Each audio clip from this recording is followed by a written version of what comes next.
Hi friends, ఈరోజు మనం inter first year హిస్టరీలో 6th లెసన్ గురించి చూద్దాం. ఈ లెసన్ వచ్చేసి దక్షిణ భారతదేశంలో క్రీస్తు శకం 10వ శతాబ్దం వరకు గల రాజ్యాలను చూస్తాం. అంటే దక్షిణ భారతదేశంలో 1వ శతాబ్దం ప్రారంభం నుంచి 10వ శతాబ్దం వరకు గల పరిపాలించిన రాజ్య వంశాల గురించి చూస్తాం. మనం ఈ ముందు వీడియోలో 5th లెసన్లోని భారతదేశాన్ని 3వ శతాబ్దం నుంచి 7వ శతాబ్దం వరకు పరిపాలించినటువంటి రాజ్యాలు చూసాం. వారిలో మౌర్యులు, అలాగే కుషానులు, గుప్తులు, పుష్యభూతి వంశం. ఈ 4 రాజ్యాల యొక్క ఆవిర్భావము, అలాగే వారి యొక్క పరిపాలన విధానము, వారి యొక్క ఆర్థిక సంస్కరణలు, సైనిక విధానాలు వంటి అనేక విషయాలు మనం తెలుసుకున్నాం. ఈ లెసన్లో పూర్తిగా దక్షిణ భారతదేశానికి సంబంధించినదిగా ఉంటుంది. దక్షిణ భారతదేశంలో పరిపాలించిన రాజవంశాల గురించి చూస్తాం. ఇప్పుడు ఈ లెసన్లో మనం మొదటగా లెసన్ యొక్క పరిచయం చూస్తాం, అలాగే ఆధారాలు. తర్వాత చూస్తే మనం సంగమ యుగం యొక్క పరిపాలన చూస్తాం, అలాగే దక్షిణ భారతదేశ రాజకీయ చరిత్ర పరిశీలన చూస్తాం. దక్షిణ భారతదేశ రాజకీయ చరిత్రలో మనం శాతవాహనుల గురించి, అలాగే కాంచీపురం పల్లవులు, అంటే పల్లవులు అండి, కాంచీపురం పల్లవులు. తర్వాత చూస్తే చాళుక్యులు. చాళుక్యుల్లో మనం చూస్తే చూడండి, బాదామి చాళుక్యులు, అలాగే కళ్యాణి చాళుక్యులు. మూడో చూస్తే వెంగి చాళుక్యులు. ఈ విధంగా చాళుక్యులు 3 వంశాల వారు పరిపాలించారు. వీరు 6వ శతాబ్దం నుండి 12వ శతాబ్దం వరకు పరిపాలించారు. చాళుక్యుల తర్వాత చూస్తే దక్షిణ భారతదేశాన్ని రాష్ట్రకూట్లు చూడొచ్చు. రాష్ట్రకూట్లు వీరు కూడా దక్షిణ భారతదేశాన్ని 6వ శతాబ్దం నుండి సుమారుగా 10వ శతాబ్దం వరకు పరిపాలించారు. వీరి తర్వాత మనం చోళులు చూడొచ్చు.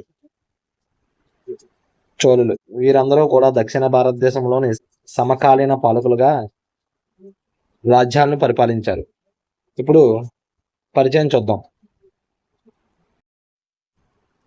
పరిచయం చూస్తే దక్కన్ అనే పదానికి భాషాపరంగా భారతదేశ భూభాగంలో దక్షిణ ద్వీపకల్ప భాగము అని అర్థం అండి.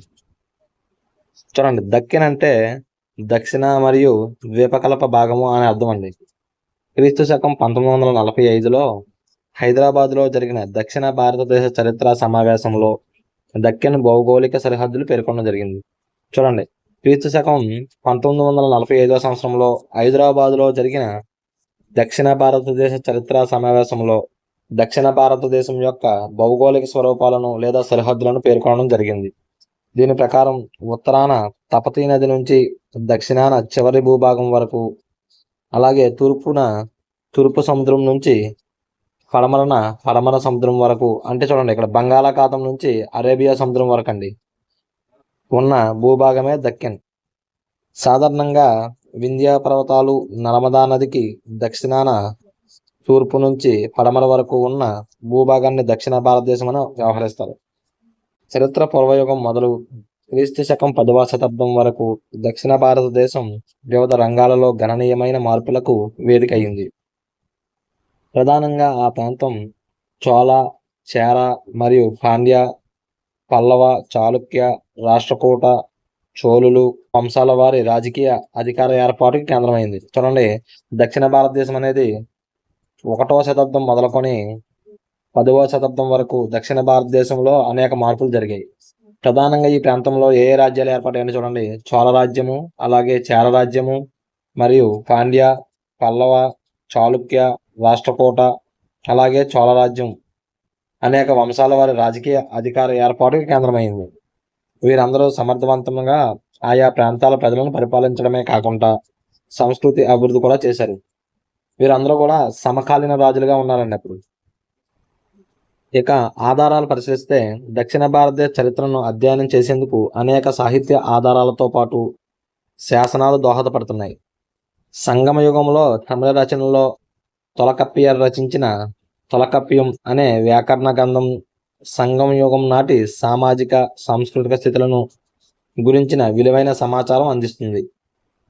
ఇక చూస్తే ప్రసిద్ధి తమిళ రచయిత తిరువల్లువర్ రచించిన తిరక్కరల్ తమిళ దేశానికి బైబిల్ వంటిది. ఈ రచన ఆ కాలం నాటి సాంఘిక జీవనం మరియు నైతిక విలువలకు అద్దం పడుతుంది. ఇక శాతవాహన కాలం నాటి రాజకీయ, సాంఘిక, ఆర్థిక, మత పరిస్థితులకు మత్స్య, వాయు, విష్ణు, బ్రహ్మ పురాణాలు, అలాగే గుణన్యుడి యొక్క బృహత్ కథ, హలుడు రచించిన గాథ సప్తాసది, వాత్సాయనుడి యొక్క కామసూత్ర, అలాగే మార్గస్థనీస్ యొక్క ఇండికా గ్రంథం, పెరిప్లస్ ఆఫ్ ది ఎరిత్రియన్ సీలతో పాటు ప్లీనీ, టాలమీ రచనలు అర్థం పడుతున్నాయి. ఇప్పుడు ఈ రచనలన్నీ కూడా శాతవాహన కాలం నాటి రాజకీయ, సాంఘిక, ఆర్థిక, మత పరిస్థితులు అనేవి మనకు అందజేస్తున్నాయి. దక్షిణ భారతదేశ చరిత్రలో పల్లవులు, చాళుక్యులు, రాష్ట్రకూటులు, చోళులు సాహిత్య సేవ చేసిన వారిలో గొప్పవారుగా ప్రసిద్ధి చెందారు. వీరిలో చాలా మంది కవులు, రచయితలు, సాహిత్యవేత్తలు ఉన్నారు.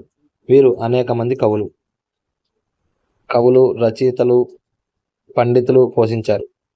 మొదటి మహేంద్రవర్మ మత్త విలాస ప్రహాసనం అనే గొప్ప కావ్యాన్ని రచించాడు. ఇక భారవి అనే కవి కిరాతార్జునీయము, దండన్ అనే కవి దక్ష కుమార చరిత్ర అనే గ్రంథాన్ని రచించారు. ఇవన్నీ కూడా తమిళ ప్రజల సాంఘిక, మత జీవనానికి సంబంధించిన విలాసమైన సమాచారాన్ని అందిస్తున్నాయి.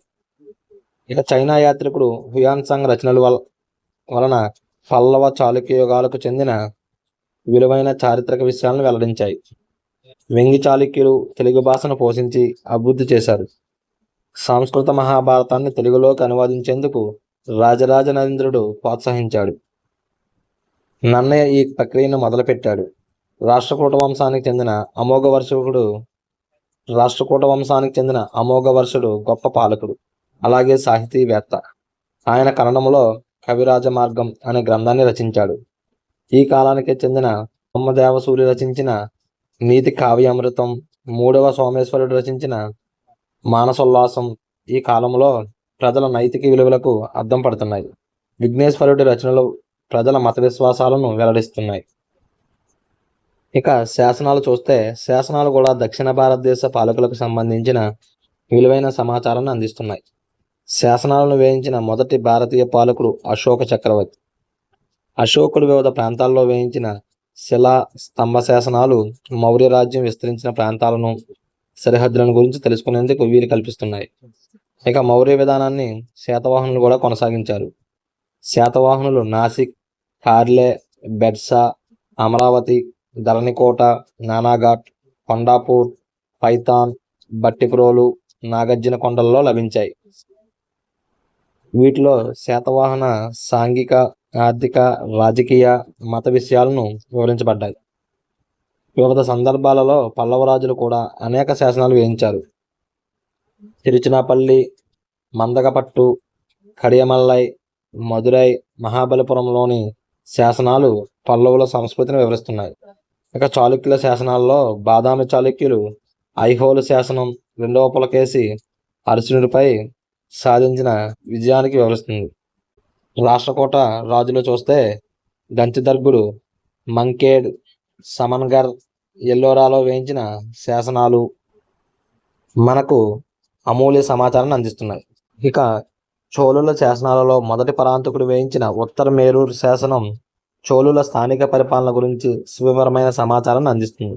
ఇక చూడండి, చోళుల యొక్క స్థానిక పరిపాలన గురించి మనకు అందిస్తున్న శిలాశాసనం ఏంటంటే ఉత్తర మేరూర్ శాసనం. ఇది ఎవరు వేయించారంటే మొదటి పరాంతకుడు వేయించాడండి. ఇది ఇంపార్టెంట్, గుర్తుపెట్టుకోవాలి. పైన పేర్కొన్న శాసనాలతో పాటు నాణేలు కూడా దక్షిణ భారతదేశ చరిత్ర అధ్యయనానికి ఎంతో ఉపయోగపడుతుంది. తమిళ సాహిత్యంలో జరిగిన గొప్ప అభివృద్ధికి సంగం యుగం నిదర్శనంగా నిలుస్తుంది. సంగం అనే పదం మొదటిసారిగా జైనులు, బౌద్ధులు తమ భిక్షువులను గురించిన విషయంలో ఉపయోగించారు. సంఘం అనే పదానికి తమిళంలో కోడల్ అనేది సమాన పదం. కోడల్ అంటే సంఘం, సమాజం, కూటమి అనే అర్థం. సంఘం అంటే మదురైలోని కవులు లేదా రచయితల సంఘం అని అర్థం. తమిళ దేశంలో సంఘం అనే పదాన్ని మొదటిసారిగా తిరునవుక్కరసు క్రీస్తు శకం 7వ శతాబ్దం ప్రారంభంలో తన త్రిపుత్తూర్ తిరత్తానందంలో ఉపయోగించాడు.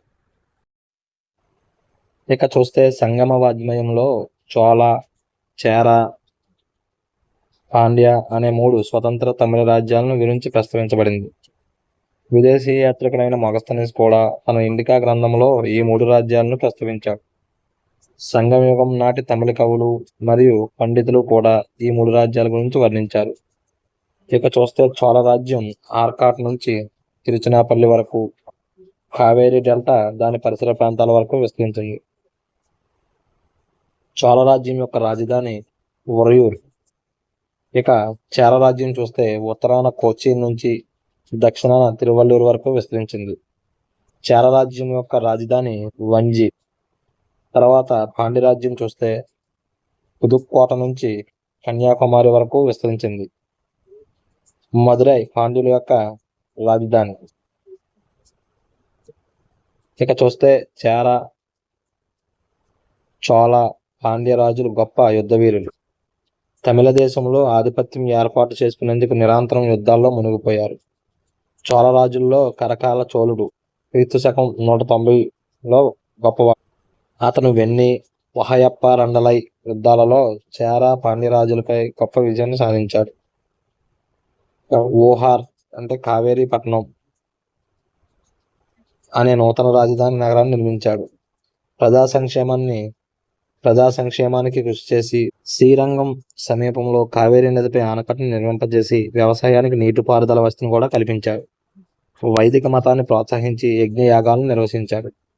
కరికాల చోళుడి తర్వాత చోళరాజుల చరిత్ర సమగ్రంగా లేదు. ఇక చూస్తే చేర రాజుల్లో మొదటివాడు ఉదయం జరల్. ఈయన కాలం క్రీస్తు శకం 130. అతడు గొప్ప యుద్ధవీరుడు, భారీ సైన్యాన్ని ఏర్పాటు చేసుకున్నాడు. ఇతని కుమారుడు నెడింజరల్ అడన్ మలబార్ తీరంలోని శత్రువులపైన నౌక యుద్ధంలో గొప్ప విజయాన్ని సాధించి అనేక మంది యవన వ్యాపారులను బంధించాడు. ఆదిరాజు అనే బిరుదుతో పాటు హిమాలయాలను సరిహద్దుగా కలిగినవాడు అనే అర్థం వచ్చే యమయవరంబన్ అనే బిరుదాన్ని స్వీకరించాడు. ఇతని రాజధాని మదురై. ఇతను తన సమకాలీనుడైన చోళరాజులతో చేసిన భయంకర యుద్ధంలో ఇద్దరూ మృతి చెందగా వారి రాణులు సతీసాగమనం చేశారు. దక్షిణ భారతదేశంలో సతీసాగమనాన్ని గురించి తెలిపే మొదటి ఆధారం ఇదే. ఉదయంజరల్ వారసుల్లో ఆయన కుమారుడు నెడింజరల్ అడన్, నెడింజరల్ సోదరుడైన కుట్టవన్, సెంగుట్టువన్లు ప్రసిద్ధులు. ఇవన్నీ ఒకసారి మ్యాప్ గమనించండి. ఇది చోళ రాజ్యం, చేర రాజ్యం, పాండ్య రాజ్యం. ఇక చూస్తే పాండ్య రాజుల్లో నెడింజలియన్ గొప్పవాడు. తలై యలంగనం యుద్ధంలో విజయం సాధించాడు. ఇతని గొప్పతనాన్ని మనగుడి మరుదన్, నక్కిరార్ అనే కవులు కొనియాడారు.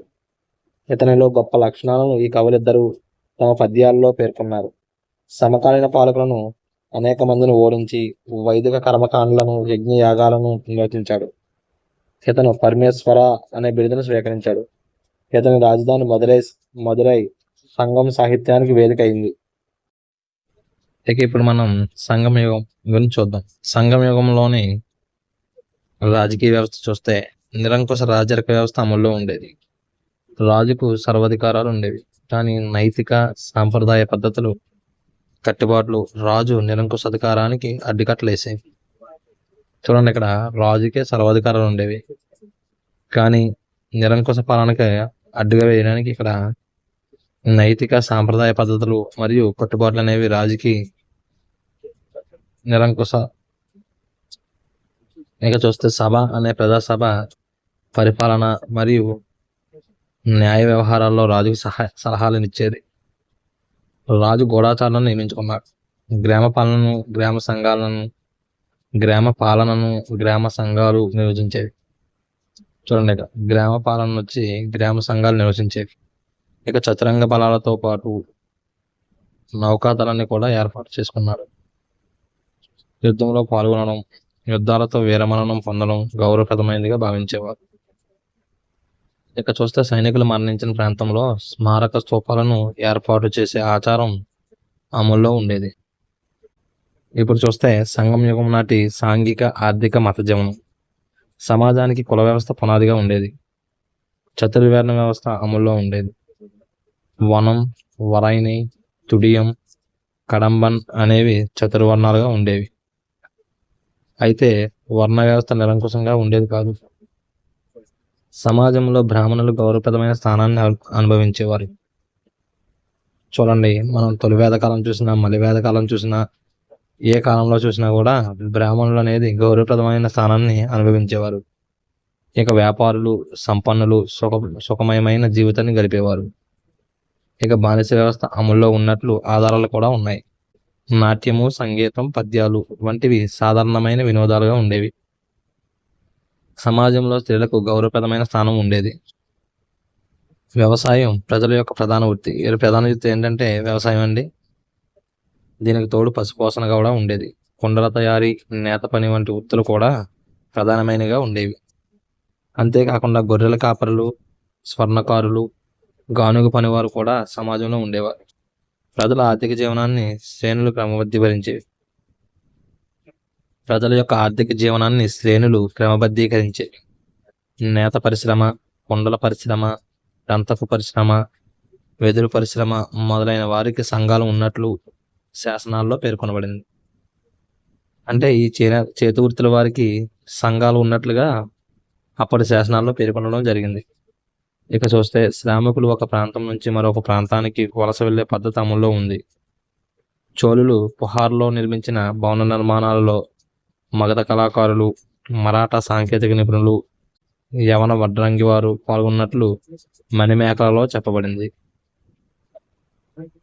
ఇక చూడండి, పుహార్ అంటే కావేరీపట్నం చెప్పుకున్నాం కదండి మనం ముందుగా. కావేరీపట్నం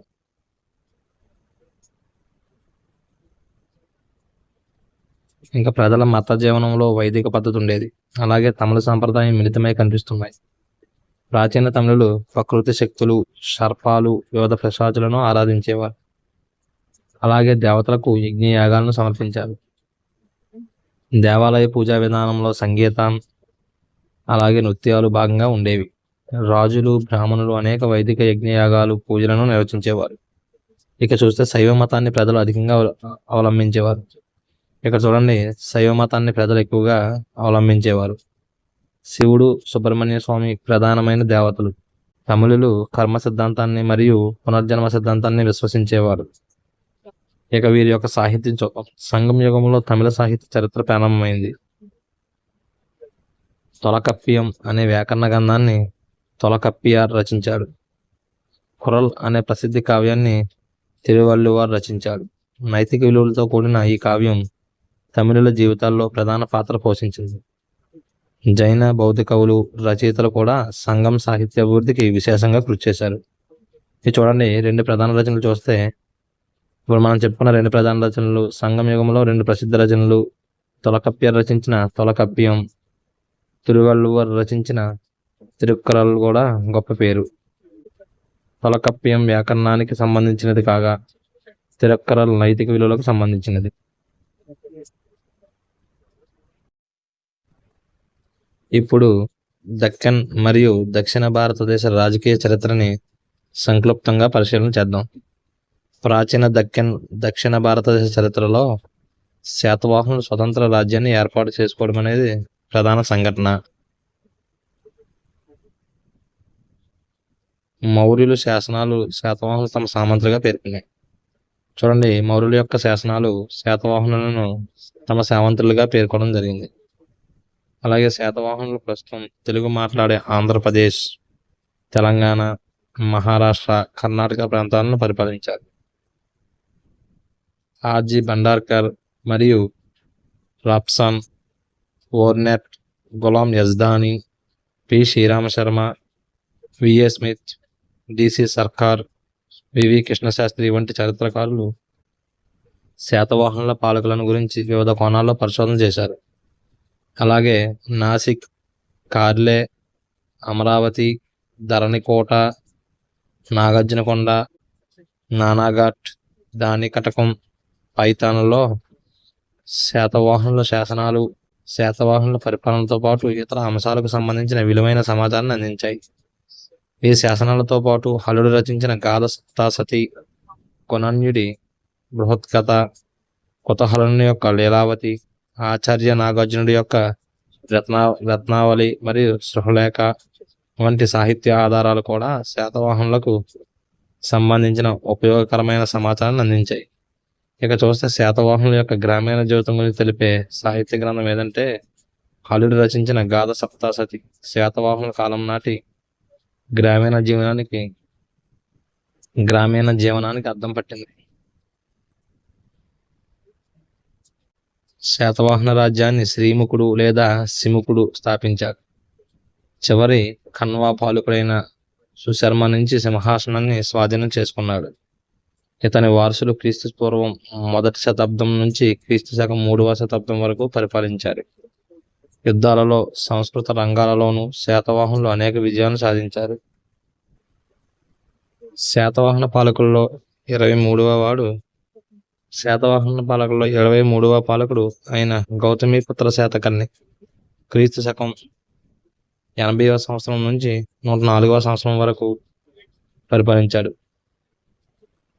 శాతవాహనుల్లో గొప్పవాడుగా గౌతమిపుత్ర శాతకర్ణిని మనం చెప్పుకుంటాం. ఇతని పాలనా కాలంలో శాతవాహన రాజ్యం గొప్ప ప్రభావాన్ని పొందింది. ఇతడు శకులు, పల్లవులు, యవనులను అంతమొందించాడు. శకరాజు అయిన నహపానుని ఓడించి అనేక వెండి నాణేలను సొంతం చేసుకున్నాడు. చూడండి, ఇక్కడ శకరాజు అయినటువంటి సహపానుని ఓడించి అనేక వెండి నాణేలను సొంతం చేసుకున్నాడు. అలాగే శకులను ఓడించాడు. పల్లవులను, యవనులను కూడా ఓడించడం జరిగింది. ఇక మహారాష్ట్ర ఉత్తర ప్రాంతం, ఇంకా కొంకణ్, నర్మదా నదీ లోయ, సౌరాష్ట్ర ప్రాంతాలు గౌతమిపుత్ర శాతకర్ణి స్వాధీనమయ్యాయి. గౌతమిపుత్ర శాతకర్ణి తల్లి గౌతమి బాలశ్రీ వేయించిన నాసిక్ శాసనంలో తన కుమారుడు అసిక, అశ్మక, విదర్భ రాజ్యాలను ఓడించాడని పేర్కొంది. చూడండి, ఇక్కడ నాసిక్ అనే శిలాశాసనం ఎవరు వేయించారంటే గౌతమిపుత్ర శాతకర్ణి యొక్క తల్లి గౌతమి బాలశ్రీ వేయించడం జరిగింది. అందులోని తన కుమారుడి కోసం ఏమని పేర్కొందంటే చూడండి, అసిక రాజ్యము మరియు అశ్మక, విదర్భ రాజ్యాలను ఓడించాడని పేర్కొనడం జరిగింది. అలాగే ఇతను క్షత్రియులను అంతమొందించిన వ్యక్తిగా బిరుదులు స్వీకరించాడు. గౌతమిపుత్ర శాతకర్ణి తిసముద్ర లోయ పీతవాహన అనే బిరుదు మరియు క్షత్రియ దర్పమాన మర్దన అనే బిరుదులను కూడా ఉన్నాయి. ఇక గౌతమిపుత్ర శాతకర్ణి గొప్ప విజేత, విశాల రాజ్య నిర్మాత, వైదిక సంస్కృతిని కాపాడడంతో పాటు మత సహనాన్ని ప్రదర్శించాడు. ఇతని తర్వాత ఇతని కుమారుడు 2వ పులోమావి సింహాసనాన్ని అధిష్ఠించాడు. యజ్ఞశ్రీ శాతకర్ణి, 3వ పులోమావులు ఇతర ప్రధాన పాలకులు. ఇక చూస్తే 2వ పులోమావి తర్వాత యజ్ఞశ్రీ శాతకర్ణి, 3వ పులోమావులు ఇతర ప్రధాన పాలకులుగా ఉన్నారు. ఇక 3వ పులోమావి తర్వాత శాతవాహనుల అధికారం బలహీనపడింది. తర్వాత శాతవాహనుల ప్రాంతాలు ఇక్ష్వాకులు, చటుకులు, అభిరసులు స్వాధీనం అయ్యాయి. ఇక మనం ఇప్పుడు చూస్తే శాతవాహనుల కాలంలో రాజకీయ, సాంఘిక, ఆర్థిక, మత పరిస్థితుల గురించి చూద్దాం. శాతవాహనుల కాలం నాటి రాజకీయ పరిస్థితులకు నాటి సాహిత్యం, శాసనాలు అద్దం పడుతున్నాయి. కొద్ది మార్పులతో మౌర్యులు వంశపార్యపరంగా పరిపాలనా విధానాన్నే శాతవాహనులు కూడా కొనసాగించారు. శాతవాహనుల పాలనా వ్యవస్థ సర్వసాధారణంగా ఉండేది. రాజ్యంలో రాజు సర్వాధికారి. పూర్వ రాజకీయ తత్వవేత్తల ఆలోచనలు, సిద్ధాంతాలను గౌరవించేవారు. శాతవాహనులు తమ రాజ్యాన్ని అహారాలు అనే రాష్ట్రాలుగా విభజించారు. చూడండి, అహారాలు అంటే రాష్ట్రాలండి. అలాగే శాతవాహనుల కాలం నాటి శాసనాలు 5 అహారాలుగా పేర్కొన్నాయి. అంటే ఇక్కడ చూడండి, శాతవాహనుల యొక్క రాజ్యాన్ని 5 రాష్ట్రాలుగా వర్గీకరించారు. రాష్ట్రాలంటే ఆహారాలుగా పేర్కొన్నారు వాళ్ళు. శాతవాహనుల యొక్క 5 ఆహారాలు చూస్తే గోవర్ధన అనే ఆహారం ఒకటి, ఇది నాసిక్ ప్రాంతం. అలాగే సోపారక ఆహార, ఇది పశ్చిమ తీరము. మామల అనే ఆహారం, ఇది పూణే నుంచి సతారా వరకు ఉండేది. ఇక శాతవాహన ఆహార చూస్తే బళ్ళారి ప్రాంతము.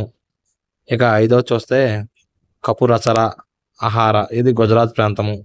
అనేవి 5 ఆహారాలు, అంటే 5 రాష్ట్రాలండి. ఆహారాలను రాష్ట్రాలుగా కూడా వ్యవహరించేవారు. ఆహారంలో అత్యున్నత అధికారి అమాత్యుడు, అంటే రాష్ట్రానికి అత్యున్నత అధికారి వీరు అమాత్యుడు. వీరు పొటెన్షియల్ గవర్నర్లుగా, ఖజానా అధికారులుగా, భూమి అధికారులుగా పనిచేసేవారు. రజకులు అనే న్యాయాధికారులు ఉండేవారు. చూడండి, శాతవాహన కాలంలో న్యాయాధికారులు ఏమనేవారంటే రజకులు అని అనేవారు. ఇక పతిహరులు, మహాభోజులు, మహారథి, మహాసేనాపతి, గ్రామిక, బండాగారిక, చర్మక అనే అధికారుల గురించి శాసనాల్లో చెప్పబడింది. ఈ విధంగా క్రమబద్ధీకరించిన విస్తృత పరిపాలనా వ్యవస్థను శాతవాహనులు ఏర్పాటు చేశారు. శాతవాహనుల యొక్క సమాజం చూడండి 4 తరగతులుగా విభజించడం జరిగింది. మొదటి తరగతిలోని మహారథులు, మహాభోజులు, మహాసేనాపతులు ఉండేవారు. ఇక రెండవ తరగతిలో చూస్తే అమాత్యులు, మహామాత్రికులు, బండాగారికులు ఉండేవారు. ఇక మూడవ తరగతిలో చూస్తే లేఖకులు, వైద్యులు, స్వర్ణకారులు మొదలైన వారు ఉండేవారు. ఇక 4వ తరగతి శ్రేణిలో చూస్తే లోహ పనివారు, వడ్రంగి, మత్స్యకారులు ఉండేవారు. ఈ విధంగా శాతవాహనుల యొక్క సమాజం 4 వర్గాలుగా విభజించబడింది. ఇక శాతవాహన కాలంలో సమాజం 4 వర్గాలుగా విభజించబడింది. మహారథులు, మహాభోజులు, మహాసేనాపతి అనేవారు ఉన్నత వర్గం వారు. వీరు రాష్ట్రాలు, జిల్లాలలో భూస్వామ్య అధికారులను కలిగి ఉండేవారు. చూడండి, మొదటి తరగతి అధికారులు రాష్ట్రాల మీద మరియు జిల్లాలలో భూస్వామ్య అధికారులు కలిగి ఉండేవారు. ఇక రెండవ వర్గంలో అధికారులు, అనధికారులు ఉండేవారు. అధికారుల్లో అమాత్యులు, మహామాత్రులు, బండాగారికులు ఉండేవారు. అనధికారుల్లో చూస్తే వ్యాపారులు ఉండేవారు. అలాగే వ్యాపార సంఘ నాయకులు, శ్రేణుల నాయకులు ఉండేవారు. అలాగే మూడో దాంట్లో చూస్తే లేఖకులు, వైద్యులు, రైతులు, స్వర్ణకారులు, గానుగ పనివారు మూడో వర్గంలో ఉండేవారు. ఇక 4వ వర్గంలోని లోహ పనివారు, వడ్రంగులు, మత్స్యకారులు ఉండేవారు. శాతవాహన కాలంలో స్త్రీలకు గౌరవప్రదమైన స్థానం ఉండేది. ఇక్కడ ప్రశ్నలు రావడానికి చాలా అవకాశాలు ఉన్నాయండి. సమాజంలోని కొద్ది జాగ్రత్తగా ప్రశ్నించండి. ఇక శాతవాహన కాలంలో ప్రజల ప్రధాన వృత్తి వ్యవసాయం. వ్యవసాయానికి నీటిపారుదల సౌకర్యాలు కూడా కల్పించబడ్డాయి. ఈ యుగంలో నేత పని, కుండల తయారీ, లోహ పరిశ్రమ వంటి గ్రామీణ పరిశ్రమలు వృద్ధి చెందాయి. స్వదేశీ, విదేశీ వ్యాపారం బాగా అభివృద్ధి చెందింది. పైథాన్, నాసిక్, విజయపూరి, ధాన్యకటకం మొదలైన నగరాలు వాణిజ్య కేంద్రాలుగా ప్రసిద్ధి చెందాయి. చూడండి, ఇక్కడ శాతవాహనుల కాలంలో వాణిజ్య కేంద్రాలుగా ప్రసిద్ధి చెందిన నగరాలు ఏవి గుర్తించండి అంటే చూడండి, పైథాన్, నాసిక్, విజయపూరి, ధాన్యకటకం ఈ 4 నగరాలు బాగా వాణిజ్య కేంద్రాలుగా ప్రసిద్ధి చెందాయి. ఇక శాతవాహన రాజ్యంలో రోమ్ వ్యాపారులు వ్యాపార సంబంధాలు ఏర్పాటు చేసుకున్నారు. శాతవాహనులు రోముల మధ్య జరిగిన వ్యాపారాన్ని గురించి Periplus of the Erythraean Sea గ్రంథం వివరించింది. శాతవాహనుల కాలంలో హిందూ మతంతో పాటు బౌద్ధ మతం కూడా ప్రజాదరణ పొందింది. నాగార్జునకొండ, అమరావతి, నాసిక్, కన్హేరీలు శాతవాహనుల కాలం నాటి ప్రసిద్ధ బౌద్ధ కేంద్రాలు.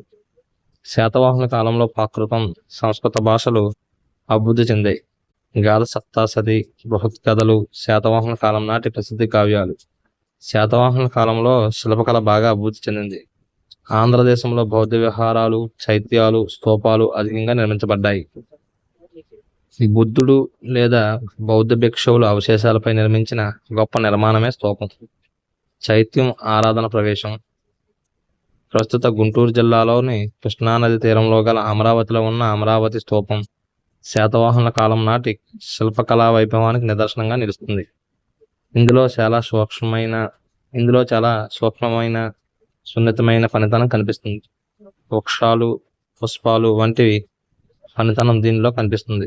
ఈ విధంగా శాతవాహన యుగం దక్కన్ చరిత్రలో ప్రత్యేకమైనదిగా గుర్తింపు పొందింది. శాతవాహనులు చూసాం కదండి. శాతవాహనుల తర్వాత కాంచీపురం పల్లవుల గురించి చూస్తే వీరి యొక్క పరిపాలనా కాలం వచ్చి క్రీస్తు శకం 557 నుండి 796 వరకు వీరు పరిపాలించారు. కాంచీపురాన్ని పరిపాలించిన పల్లవులు బాదామి చాళుక్యులు, మదురై పాండ్యులు సమకాలీన పాలకులు. వీరు బాదామి చాళుక్యులకు అలాగే మదురై పాండ్యులకు సమకాలీన పాలకులండి. వీరు ప్రస్తుత తమిళ, కన్నడ ప్రాంతాలను పరిపాలించారు. కావేరి, తుంగభద్ర డెల్టా పైన అధికారం సాధించేందుకు వీరు నిరంతరం యుద్ధాల్లో మునిగి ఉండేవారు. ఎక్కువ కాలం యుద్ధంలో గడిపిన సాంస్కృతిక అభివృద్ధి ఎటువంటి ఆటంకంలో కనలేదు. ఈ కాలంలో హిందూ మతం పూర్వ వైభవాన్ని పొందింది. కన్నడ, తమిళ్ భాషల్లో గొప్ప రచనలు వెలువడ్డాయి. ఈ అనుకూల పరిస్థితులు శిల్పకళ, చిత్రలేఖనం, సంగీతం వంటి కళలు అభివృద్ధి చెందేందుకు దోహదం చేశాయి. ఇక పల్లవులలో చూస్తే సింహవిష్ణు నాయకత్వంలో పల్లవులు తమిళ దేశంలో అత్యంత బలవంతంగా పేరు పొందారు. సింహవిష్ణువు అనంతరం అతడి కుమారుడు మహేంద్రవర్మ క్రీస్తు శకం 600 నుండి 630 వరకు సింహాసనాన్ని అధిష్ఠించాడు. ఇతడు యుద్ధవీరుడు, శాంతిదూత. పల్లవ చాళుక్య, పల్లవ పాండ్య ఘర్షణకు ఇతడి పాలనాకాలం సాక్ష్యంగా నిలిచింది. అంటే పల్లవులకు, చాళుక్యులకు, అలాగే పల్లవులకు, పాండ్యులకు మధ్య జరిగిన ఘర్షణలకు ఈయన యొక్క కాలం సాక్ష్యంగా నిలిచింది. బాదామి చాళుక్య రాజు రెండవ పులకేసి క్రీస్తు శకం 610లో మహేంద్రవర్మను ఓడించాడు. మొదటి జైన మతస్థులైన మహేంద్రవర్మ తర్వాత శైవుడిగా మారాడు. ప్రసిద్ధ శైవ కవి అప్పార్ ఇతడి ఆస్థానంలో ఉండేవాడు. మహేంద్రవర్మ గొప్ప కవి, సంగీతవేత్త, శిల్ప కళాభిమాని. అతడు సంస్కృత భాషలో మత్త విలాస ప్రహాసనం అనే నాటకాన్ని రచించాడు. తిరుచినాపల్లి, వల్లాం, మహేంద్రవాడి, దళవనూర్లలో బ్రహ్మాండమైన రాజదేవాలయాలను నిర్మింపజేశాడు. సిత్తన్నవసల్లోని చిత్రాలు ఇతని కాలంలో అభివృద్ధి చెందిన నాట్య కళారీతులకు అద్దం పడుతున్నాయి. ఇతనికి మత్త విలాస, విచిత్ర చిత్రకాపులి, గుణబార మొదలైన బిరుదులు ఉన్నాయి. చూడండి, మొదట మహేంద్రవరంకి మత్త విలాస, విచిత్ర చిత్రకాపులి, గుణబార అనే బిరుదులు ఉన్నాయి. ఇక మొదటి నరసింహవర్మ చూస్తే క్రీస్తు శకం 630 నుండి 660 వరకు 30 సంవత్సరాలు పరిపాలించాడండి. మొదటి నరసింహవర్మ మహేంద్రవర్మ కుమారుడు, అలాగే వారసుడు కూడా. ఇతడు తన పాలన తొలి రోజుల్లో మణిమంగళం యుద్ధంలో బాదామి చాళుక్యరాజు రెండవ పులకేశిని వాడించి అంతమొందించాడు. వారి రాజధాని బాదామిని దోచుకున్నాడు. నరసింహవర్మ వాతాపి కొండన్ అనే బిరుదాన్ని స్వీకరించాడు. సింహల రాజు అయిన మానవవర్మ శరణార్థిగా నరసింహవర్మ ఆస్థానానికి వచ్చి సహాయం అందించాడు. సింహం అంటే ప్రస్తుత శ్రీలంక అండి.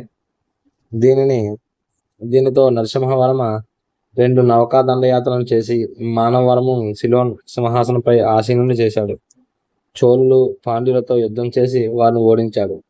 చైనా యాత్రికుడైన వియాన్ క్రీస్తు శకం 642వ సంవత్సరంలో నరసింహవర్మ ఆస్థానాన్ని సందర్శించాడు. మహాబలిపురం లేదా మహామల్లపురాన్ని నరసింహవర్మ నిర్మించాడు. ఇతడి కాలంలో కాంచీపురం గొప్ప విద్యా కేంద్రంగా వెలిసింది. ప్రసిద్ధ కవి భారవి నరసింహవర్మ పోషణను అందుకున్నాడు. ఇతడికి మామల్ల అనే బిరుదు ఉంది. నరసింహవర్మ వారసులు బలహీనుల వల్ల వీరి కాలంలో పల్లవ చాళుక్యుల ఘర్షణ కొనసాగింది. ఇక పల్లవుల యొక్క రాజకీయ వ్యవస్థ చూస్తే పల్లవులు దక్షిణ భారతదేశంలోని సువిశాల సామ్రాజ్యాన్ని స్థాపించారు. భారతదేశ సాంస్కృతిక చరిత్రలో పల్లవ యుగం గొప్ప దశ. భారతదేశ సాంస్కృతిక ఐక్యత వీరి కాలంలో జరిగింది. పల్లవులు సాంప్రదాయ నిరంకుశ రాజరిక వ్యవస్థను ఏర్పాటు చేశారు. పరిపాలన వ్యవస్థకు రాజే ప్రధాన సూత్రధారి. రాజుకు సర్వాధికారాలు ఉండేవి, అయినా నిరంకుశుడు కాదు. ధర్మాన్ని రక్షిస్తూ ఉండేవాడు.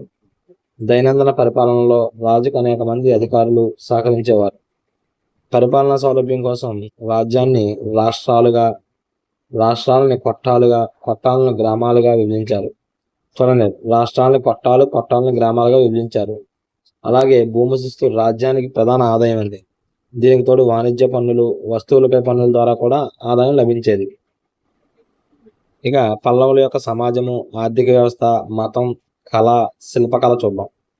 పల్లవుల పాలనా కాలంలో సమాజం కుల వ్యవస్థపై ఆధారపడింది. స్త్రీలకు సమాజంలో గౌరవప్రదమైన స్థానం ఉండేది. ప్రజల ముఖ్య వృత్తి వ్యవసాయం. వ్యాపార వాణిజ్యాలు వృద్ధి చెందాయి. ఆర్థిక వ్యవస్థను శ్రేణులు క్రమబద్ధీకరించేవి.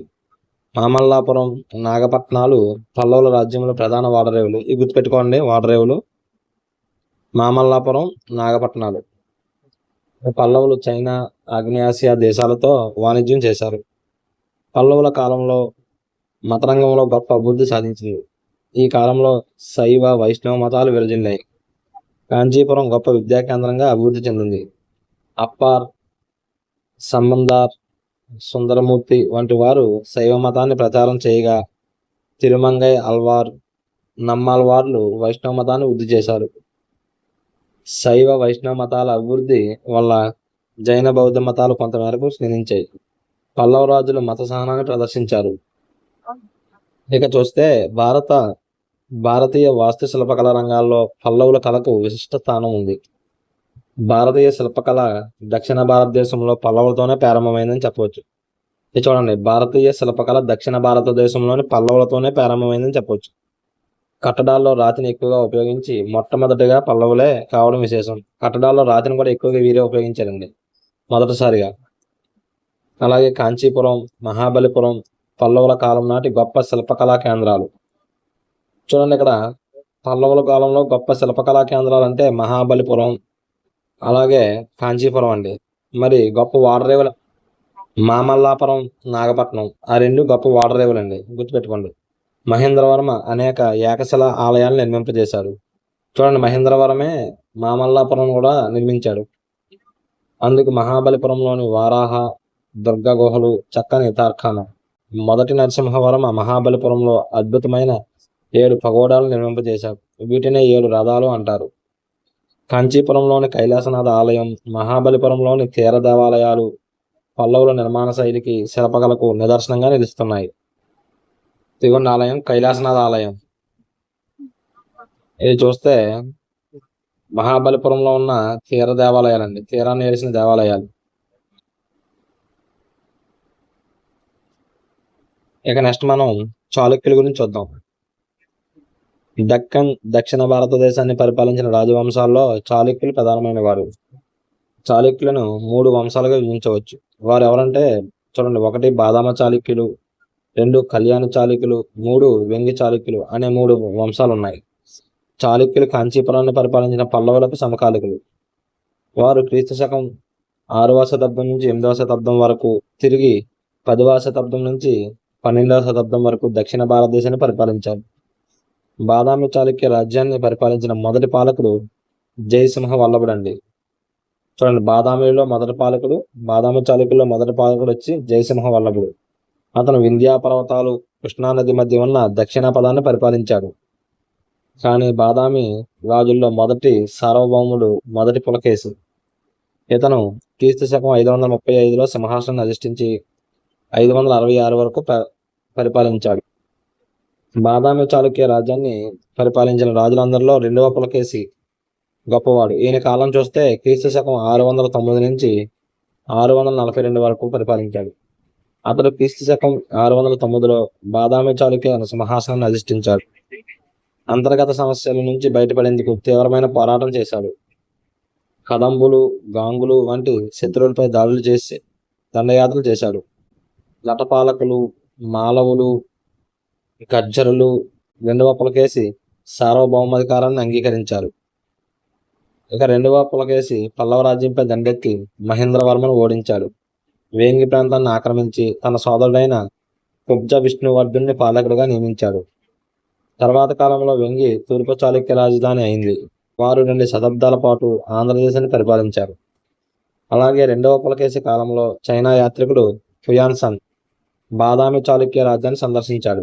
చూడండి, 2వ పులకేశి కాలంలో చైనా యాత్రికుడు హుయాన్సాంగ్ బాదామి చాళుక్య రాజ్యాన్ని సందర్శించాడు. ఇదే చైనా యాత్రికుడు 642లో చూశారు కదా, నరసింహవర్మ ఆస్థానంలో కూడా ఈయన సందర్శించాడు. అంటే పల్లవుల యొక్క రాజ్యాన్ని కూడా ఈయన క్రీస్తు శకం 642లో సందర్శించాడు. హుయాన్సాంగ్ 2వ పులకేశి గొప్పతనాన్ని, సైనిక బలాన్ని కొనియాడాడు. 2వ పులకేశి నర్మదా యుద్ధంలో హర్షవర్ధుని ఓడించి పుష్యభూతి సైన్యం నుంచి దక్షిణాపదాన్ని రక్షించాడు. అయితే 2వ పులకేశి చివరి రోజులు విషాదాంతమయ్యాయి. క్రీస్తు శకం 642లో జరిగిన మనమంగళం యుద్ధంలో 2వ పులకేశి పల్లవరాజు చేతిలో ఓడిపోయి మరణించాడు. ఇక 2వ పులకేశి వారసులు బలహీనలు కావడం, అంతర్గత సమస్యల వల్ల రాష్ట్రకూటులు దంతిదర్భుడు వల్ల బాదామి చాళుక్యుల పాలన అంతమైంది. చాళుక్యులు వంశపారంపర్య నిరంకుశ రాజరిక పాలన వ్యవస్థని ఏర్పాటు చేసుకున్నారు. రాజుకు సర్వాధికారాలు ఉండేవి. రాజు దైవాంశ సంభూతుడు అనే సిద్ధాంతం అమల్లో ఉండేది. రాజులు శ్రీ పృథ్వీ వల్లభ అనే బిరుదును ధరించారు. చాళుక్యుల పాలనలో నిర్దిష్టమైన మంత్రి పరిస్థితి లేదు. రాజకుటుంబానికి విశ్వాసపాత్రులు అయిన వారు పరిపాలనా వ్యవహారాలను నిర్వహించేవారు. చాళుక్య రాజ్యంలో ఒకే విధమైన పరిపాలనా విభాగాలు ఉండేవి కాదు. రాష్ట్రాలు, విషయాలు, నాడులు అనే స్థానిక పాలనా వ్యవస్థల పరిమాణంలో తేడాలు ఉండేవి. విషయపతులు, సమర్థులు, గ్రామ భోజకులు, మహారథులు అనే అధికారులు పేర్లు చాళుక్యుల అధికారిక రికార్డుల్లో ప్రస్తావించబడ్డాయి.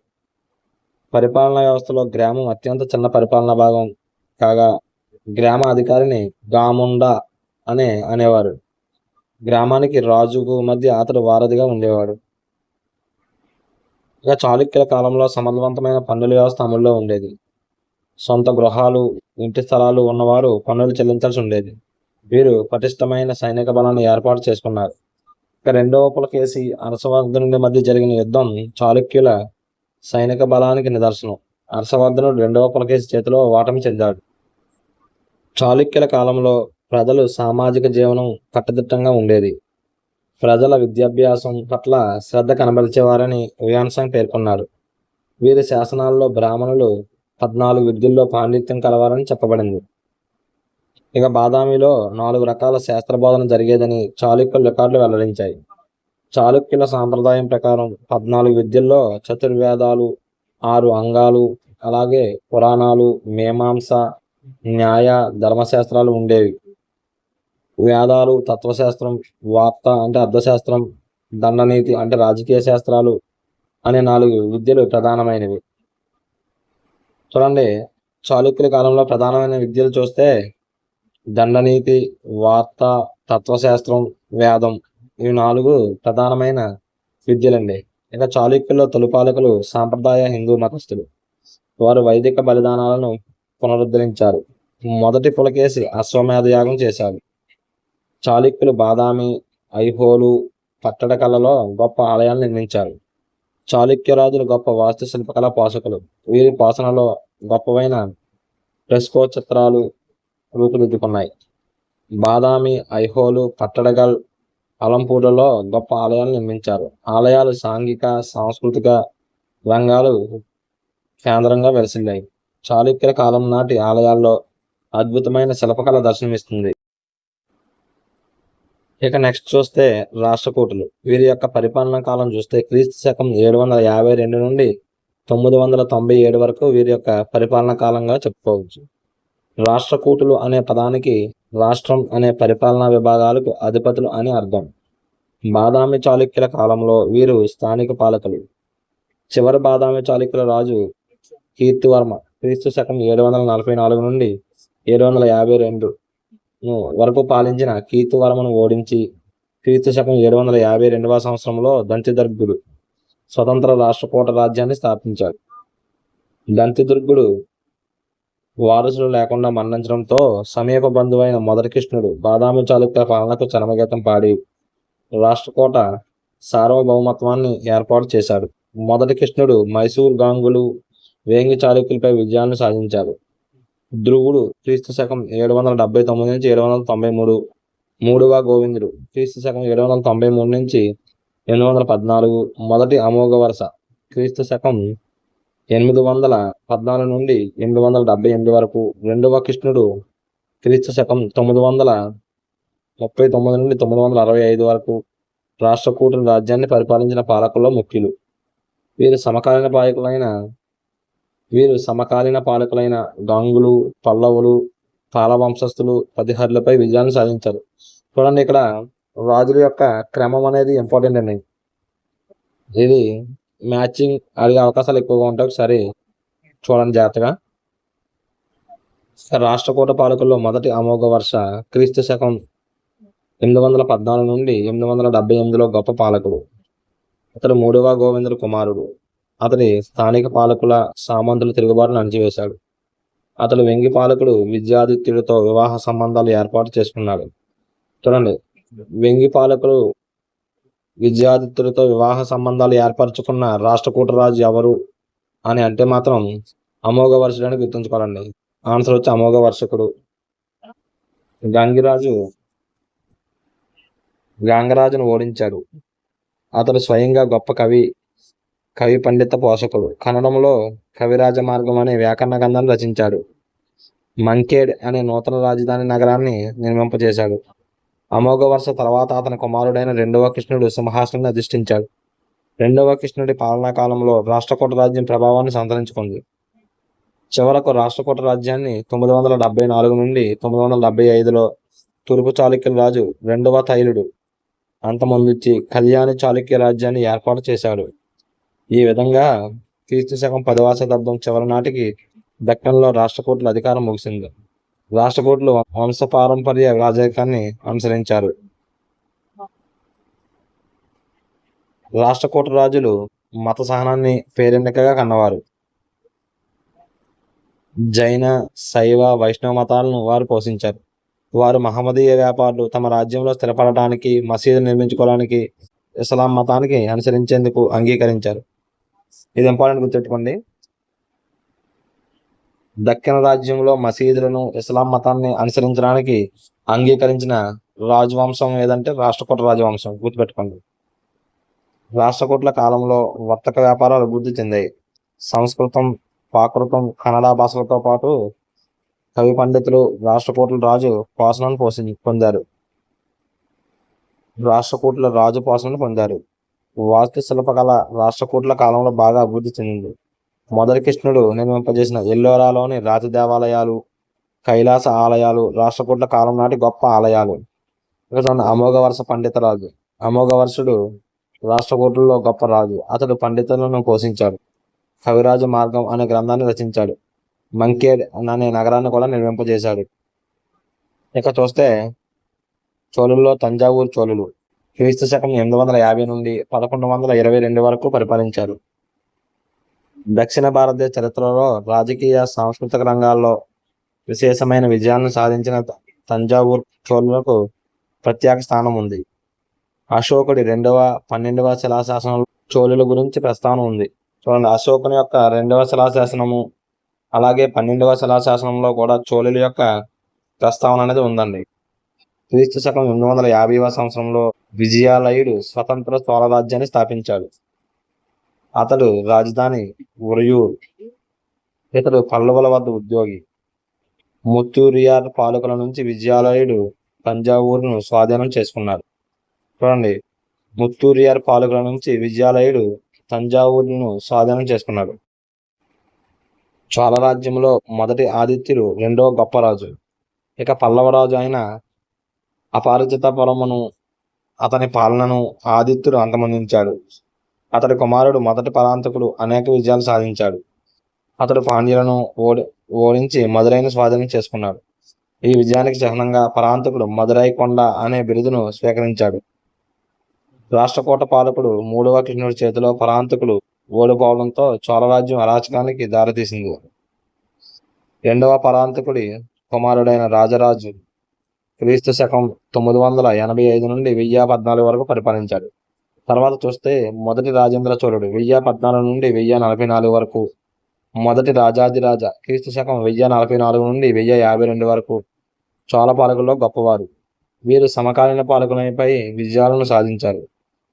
క్రీస్తు శకం 985లో రాజరాజు సింహాసనాన్ని అధిష్ఠించడంతో చోళ చరిత్రలో నూతన శకం ప్రారంభమైంది.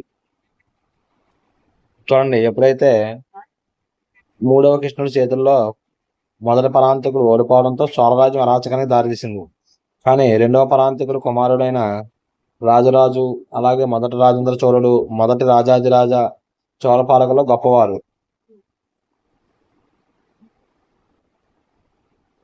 అతడు మొదట చేర రాజ్యంపై దండెత్తి చేర సైన్యాన్ని ఓడించాడు. తర్వాత పాండ్యరాజ్యంపై దండెత్తి అమరభుజంగ అనే పాండ్యరాజును ఓడించి మదురైని ఆక్రమించాడు. రాజరాజు గొప్ప నౌకాదళాన్ని ఏర్పాటు చేసుకున్నాడు. సిలోన్ మీద దండయాత్ర చేసి ఘన విజయాన్ని సాధించాడు. సిలోన్ ఉత్తర ప్రాంతం చోళుల వశమైంది. దానికి ముమ్ముడి చోళ మండలం అనే పేరు పెట్టింది. ఏం పేరండి దానికి? ముమ్ముడి చోళ మండలం అనే పేరు ఏర్పడింది. రాజరాజు తూర్పు చాళుక్యుల శక్తివర్మ విజృంభణను అడ్డుకున్నారు.